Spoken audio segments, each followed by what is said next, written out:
Assalamualaikum warahmatullahi wabarakatuh. Perkenalkan, nama saya Nadia Ulfa dengan NIM 2702011 yang akan mengikuti ujian tengah semester MK Teknologi Lingkungan Kelautan dan Pesisir, yaitu dengan soal parameter fisik kimia apa saja sih yang terkandung dalam air laut dan apa sih kegunaan kita untuk mempelajari parameter-parameter tersebut. Nah, jawabannya itu ialah ada beberapa parameter fisik kimia yang terkandung di dalam air laut, yaitu seperti suhu, salinitas, keasaman atau unsur kimianya itu disebut dengan pH, oksigen terlarut, nutrisi seperti nitrat, fosfat, dan silikat, dan kadar garam seperti natrium, klorida, magnesium, dan kalsium. Pemahaman tentang parameter ini penting loh, karena mereka dapat mempengaruhi organisme laut dan ekosistem yang ada di laut. Contohnya itu seperti suhu air laut yang tinggi. Dia itu dapat mempengaruhi kecepatan metabolisme dan ketersediaan nutrisi bagi makhluk hidup yang ada di laut.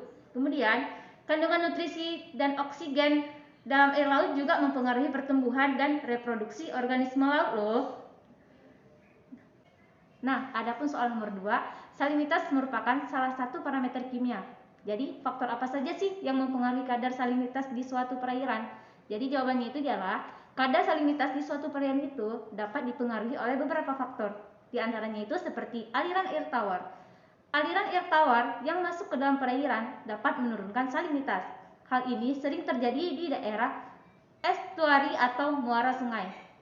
Yang kedua itu ada penguapan. Jadi, semakin tinggi suhu dan intensitas sinar matahari yang mengenai suatu perairan, semakin tinggi pula laju penguapan air dan meningkatnya kadar garam dan mineral di dalamnya.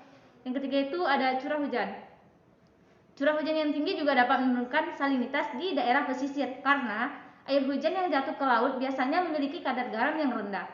Kemudian ada letak geografis. Perairan yang terletak jauh dari pantai atau tidak berhubungan langsung dengan laut biasanya memiliki kadar salinitas yang lebih rendah dibandingkan perairan yang terhubung ke laut. Kemudian ada arus laut. Arus laut juga dapat membawa air laut dengan kadar garam yang tinggi ke perairan yang semula dengan memiliki kadar garam yang sangat rendah. Nah, kemudian ada aktivitas manusia. Pencemaran yaitu suatu aktivitas yang disebabkan oleh limbah industri, pertanian dengan limbah domestik dan juga dapat mempengaruhi salinitas di suatu perairan. Jadi semua faktor tersebut dapat mempengaruhi kadar salinitas di suatu perairan dan keseimbangan antara faktor-faktor tersebut akan menentukan kadar salinitas yang ada di suatu perairan. Adapun soal nomor 3, ekowisata pesisir dapat terdiri dari beberapa bidang.